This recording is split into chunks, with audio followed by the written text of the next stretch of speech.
Hablaremos de desgracias y setaturas de don Francisco José de Austria. Hemos hablado muchas veces aquí en este programa de la mala suerte de la familia Habsburgo. Hablamos de la aparición de aquel fantasma vestido con ropas blancas, el que llamaban la Dama Blanca, que aparecía en el Palacio de los Habsburgo en Viena y anunciaba siempre una desgracia.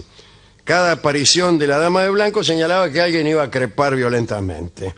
Lo habían visto en vísperas de acontecimientos tremendos como asesinatos, muertes de reyes. Hoy hablaremos de otros episodios también relacionados con Francisco José de Habsburgo y que, en cierto modo, alimentarán la superstición. Conocemos lo que sucedió con Sissi, la mujer de Francisco José, Romy Schneider también llamada, a la que mataron en Ginebra en 1898. La mató un anarquista italiano llamado Luigi Lucheni. Hablamos también de lo que pasó con Maximiliano, el hermano de Francisco José, en Querétaro, en México. Usted sabe que el emperador Napoleón III hizo fuerza para ponerlo como emperador en México. La historia es más larga. En realidad, todo viene por una deuda externa, por la famosa deuda externa.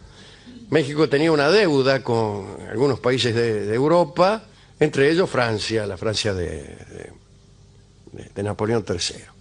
Para el cobro de esa deuda, si se cometieron cualquier clase de iniquidades. Finalmente se resolvió una invasión conjunta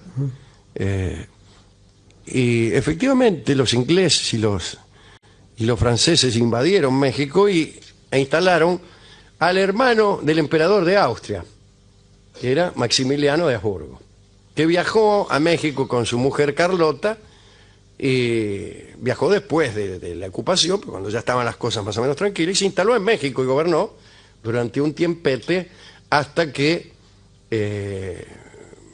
los ejércitos franceses de ocupación fueron derrotados, los ingleses se habían retirado ya, y las tropas de Benito Juárez capturaron a Maximiliano y lo fusilaron en Querétaro.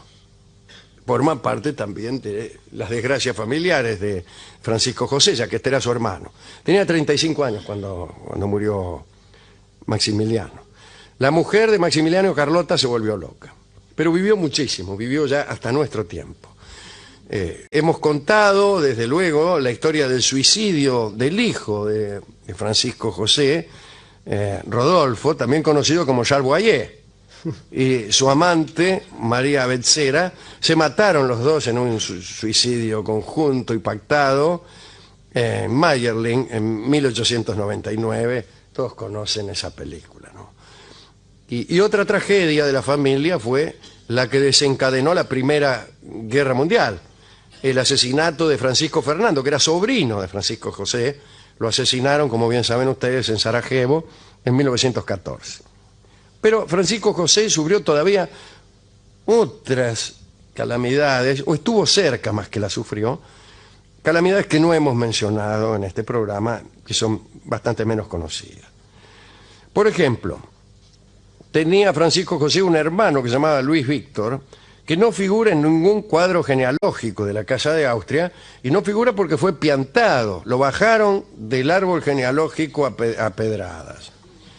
Y lo hicieron por lo que vamos a contar a continuación. Parece que este muchacho, el archiduque Luis Víctor, era homosexual, y esta circunstancia, que era nefasta en aquellos tiempos, y más en una corte como la de Viena, le trajo muchísimos problemas.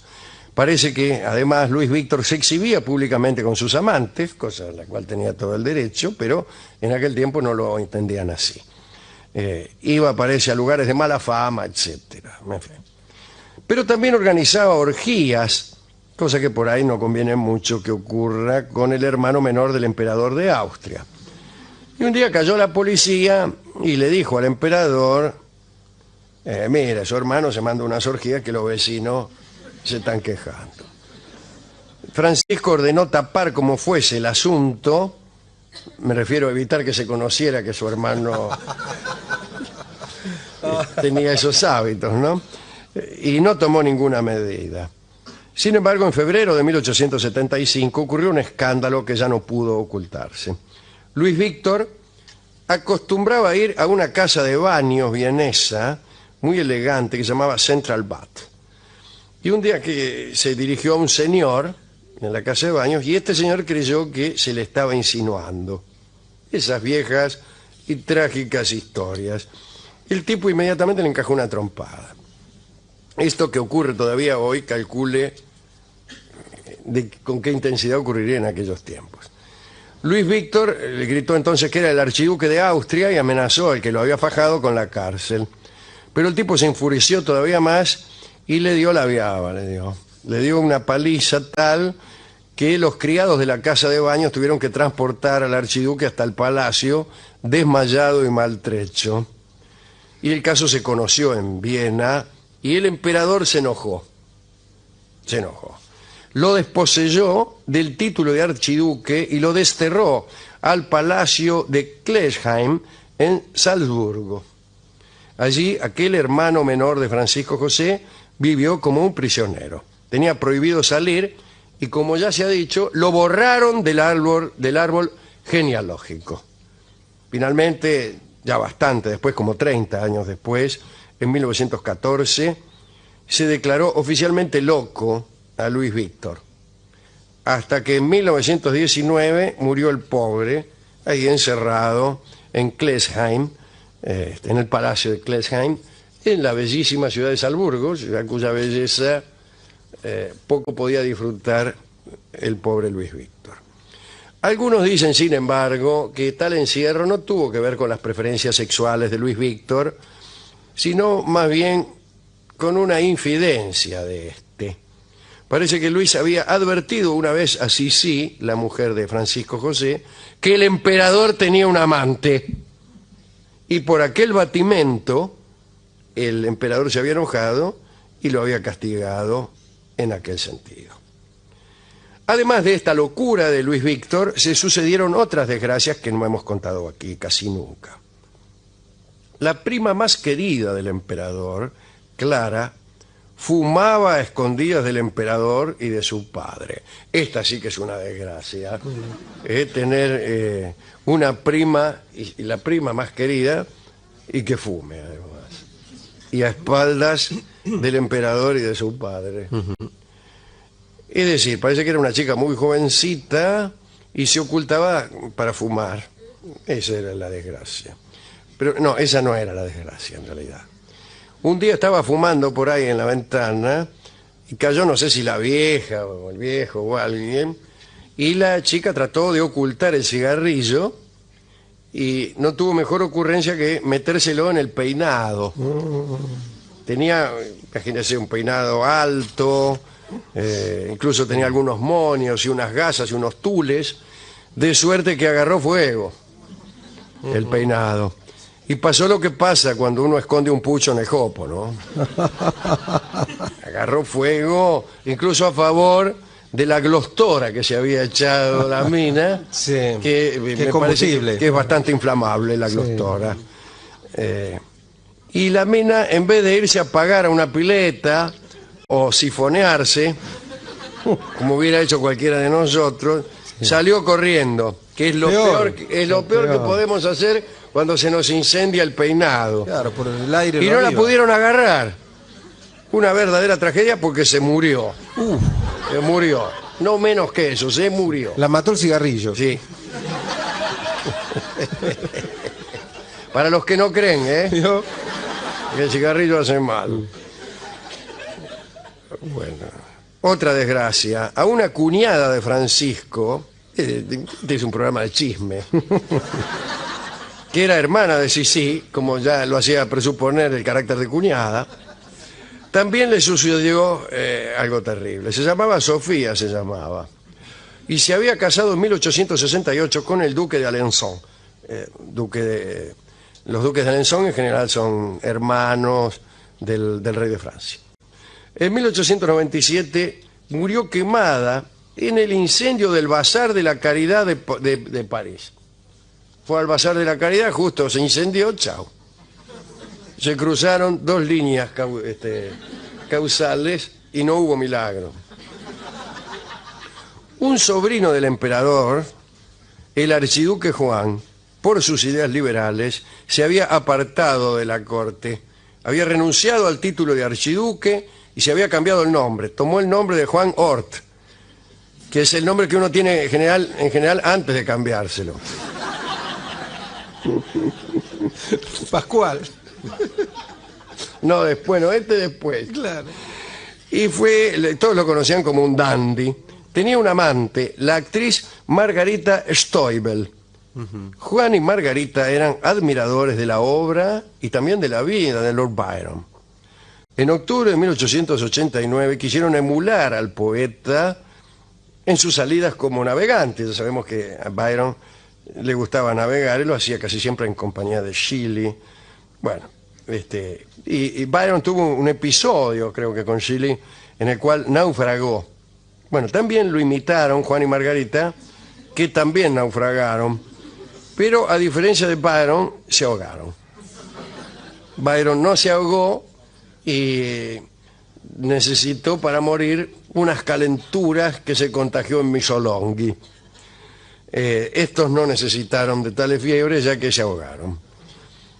Un primo del emperador, Guillermo, fue pisado por una tropilla de caballos. Oh. Pisado no por un caballo, sino por una tropilla. Una tropilla de reservados. De un pelo. La tropilla que monto de reservados de reservados. Bueno, estas son muchas desgracias y esta fue la gota que vino a colmar el vaso, si me permite la deslucida metáfora. Que a este muchacho lo haya pisado una tropilla de equinos. En cuanto al propio Francisco José, murió a los 86 años sin padecer jamás el menor achaque y solía decir con cinismo que todos sus parientes habían sido extremadamente generosos porque se habían repartido entre ellos toda la mala suerte de la familia. Ahora bien, a fines del siglo XIX, algunos frailes, adivinos, blacamanes, le ofrecían al emperador sus servicios para terminar con la excomunica de la familia. E incluso la gente, que en general en todas las monarquías disfrutaba con la vista de sus príncipes y que los festejaba, se agarró la costumbre de eludir la presencia del emperador y más todavía de su familia, porque temían que la excomunica de aquel séquito nefasto los resecara para todo el viaje. De todos modos, hay que decir que la mala sombra de los Habsburgo la reservaban para ellos. Y esto es todo lo que tenía que decir acerca de la proverbial mala suerte de la Casa de Austria, sobre la cual hemos hablado y en la cual, desde luego, no creemos. No creemos en la excomunica. ¿A quién quiere dedicar esto? Una pregunta antes, Alejandro. Esta era la dinastía maldita por el último gran maestre, ¿no? No. ¿No? ¿Cuál era esa? No, la dinastía maldita por el último gran maestre era la de los Capetos. La de los Capetos. Sí. Está. Eran los hijos, concretamente, ya que los Capetos han tenido distintas ramas, los hijos de Felipe el Hermoso, Felipe IV de Francia, el Hermoso, que fue el que ordenó la disolución de la secta de los Templarios, digo de la secta, de la orden de los Templarios, y quemó en la hoguera a Jacques de Molay. ¿Cómo se llamaba? El apellido con M. Jacques de Molay. Jacques de Molay, exactamente, que era el último maestre de los Templarios, y el tipo, mientras se asaba a lo espiedo, pronunció aquella maldición, yo van a ver, qué sé yo, y al Papa, lo maldijo a la dinastía reinante y al Papa. La dinastía reinante efectivamente se extinguió. No se extinguió porque los Capetos fueron Capetos hasta el final, pero había ramas y estos, los que los que gobernaban en este momento fueron reemplazados 2 o 3 reyes para adelante por ya el hijo de un hermano de Felipe IV, el hijo de Carlos de Valois, que se llamaba Felipe V el Largo, que fue el primero de la dinastía de Valois. Pero a él también le cabía la maldición. La maldición, de modo que tuvo la precaución de morir de una peste. Se agarró una peste de esa, pero bien peste, nada. Y se murió, se cayó a pedazos. Y el Papa también murió pocos meses después, o sea que la maldición de Jacques de Molay se cumplió. Tampoco creemos en eso. Tampoco. Bueno, entonces déjeme dedicarle, ya que tampoco vamos a creer en la dama de blanco, déjeme dedicarle esto a la dama de negro. Hay los famosos cuervos o buitres que vuelan sobre Schönborn y que son la causa inicial de la mala suerte de los Habsburgo y que se remonta a sucesos de 1000 años atrás, que no viene al caso ahora contar, porque tampoco en eso creemos. Bueno, se lo vamos a dedicar entonces a la dama de negro, que fue compañera nuestra sobre algún escenario y en algunas grabaciones. Así es.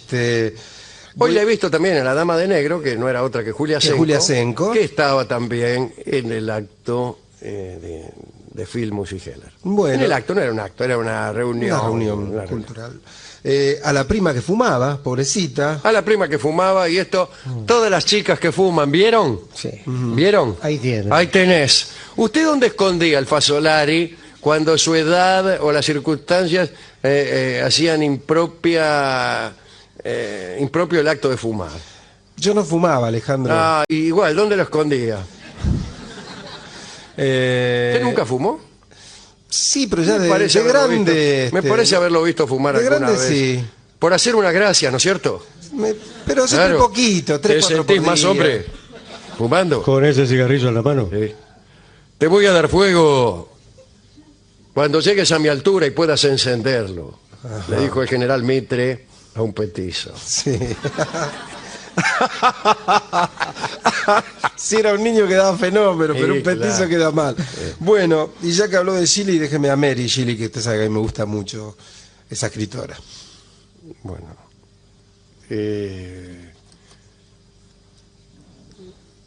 bueno, yo le voy a dedicar esto a los que no creen en la excomúnica. Así que yo he sido supersticioso mucho tiempo. ¿En serio? Sí, hasta que me di cuenta que traía mala suerte. Yo iba a la Facultad de Derecho a dar exámenes, por ejemplo, con una corbata que suponía que era una corbata que producía buenos resultados. Traía buenas notas. Y ni siquiera puedo decir que un día salí mal y entonces me curé de la superstición, porque eso sería continuar siendo supersticioso. Lo que sucedió es que un día me di cuenta que no había una relación mecánica entre el uso de la corbata y el buen resultado de los exámenes. Y sí la había entre las horas que yo le dedicara al estudio y los resultados. Entonces me pareció que lo mejor que podía hacer era dejar de estudiar. Y abandoné la carrera. Ajá. Una carrera donde las corbatas ganadoras sirven de poco y el estudio es la única alternativa. No era para mí, evidentemente. Claro. Que era más diestro eligiendo corbatas que estudiando. Bien. Hemos ido a la discoteca a solicitar una canción que ilustrara esta sucesión de desgracias de los Habsburgo. Sí. Y nos hemos quedado con la última desgracia contada, que es la de aquel primo Guillermo que fue pisoteado no por un caballo, sino por una tropilla. Que significa que eran muchos caballos y eran todos de una misma estirpe. Del mismo pelaje, ¿no? Del mismo pelaje, acaso, si usted tiene suerte, tropilla de un pelo es un lujo, ¿no? Sí, claro. Bien, así que escucharemos entonces La Tropilla, esta canción criolla que evoca aquel suceso.